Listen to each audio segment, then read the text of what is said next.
Assalamualaikum warahmatullahi wabarakatuh. Bismillah, walhamdulillah, wassalatu wassalamu ala rasulillah wa ala alihi wa sahbihi wa mawalah, amma ba'du. Izinkan saya pada video singkat ini untuk merespon beberapa hal yang sering dipertanyakan di tengah-tengah masyarakat terkait distribusi daging hewan kurban. Pertama, jika ada yang bertanya, boleh apa tidak orang yang berkurban untuk mengkonsumsi atau mengambil sedikit dari daging hewan yang ia kurbankan? Untuk menjawab pertanyaan ini, sebelumnya kita harus tahu terlebih dahulu, ulama dalam mazhab Syafi'iyah membagi hewan kurban itu menjadi dua jenis. Yang pertama, ada hewan kurban wajib. Misalnya seperti hewan kurban nazar. Orang yang berkurban bernazar untuk memotong hewan kurban, maka kurban ini disebut kurban wajib. Yang nomor dua adalah kurban sunnah. Ini yang dianjurkan kepada seluruh orang yang mampu untuk melaksanakannya ketika ada momen Idul Adha. Setiap tahun disunnahkan bagi orang yang mampu untuk memotong hewan kurban. Mengapa pengetahuan ini penting? Ada hewan kurban yang wajib dan sunnah, sebab ini akan memiliki implikasi yang berbeda terkait dengan distribusi daging hewan kurban.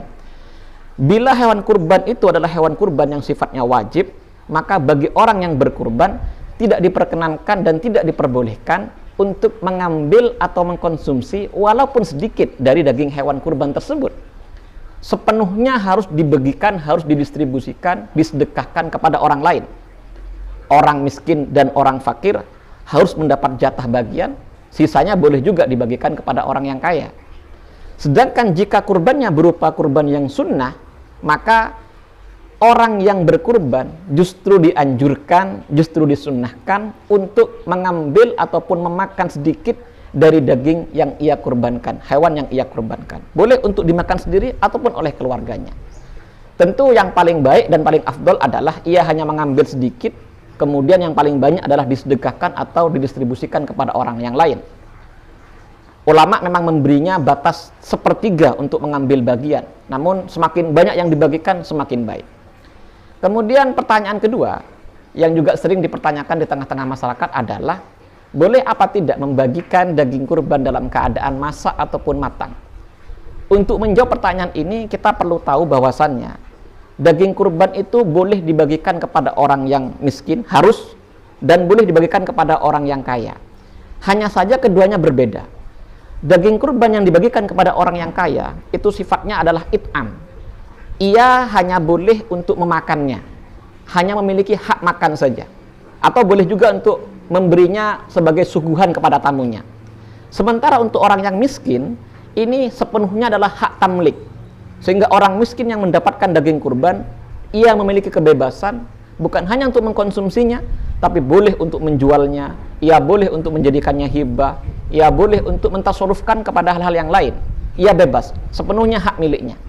Oleh karenanya, ulama kemudian menyebutkan, kalau ingin membagikan daging kurban dalam keadaan matang, sebetulnya tidak ada masalah. Asalkan ada sebagian dari daging kurban tersebut yang dibagikan kepada fakir miskin dalam keadaan mentah. Ini untuk menggugurkan kewajiban, sebab kalau dibagikan dalam keadaan matang sepenuhnya, berarti membatasi hak kepemilikan orang fakir miskin. Sebab boleh jadi ada sebagian fakir miskin yang ingin menjualnya kembali. Walhasil, orang yang ingin membagikan daging kurban dalam keadaan matang, boleh-boleh saja, asalkan sekali lagi ada sebagian dari daging kurban tersebut yang mentah yang didistribusikan kepada orang fakir miskin.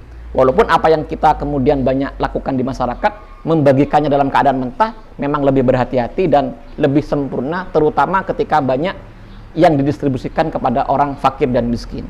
Demikian jawaban singkat dari saya, mudah-mudahan bermanfaat. Kurang lebihnya mohon maaf. Wallahu a'lam bishawab. Ihdinas siratal mustaqim. Wassalamualaikum warahmatullahi wabarakatuh.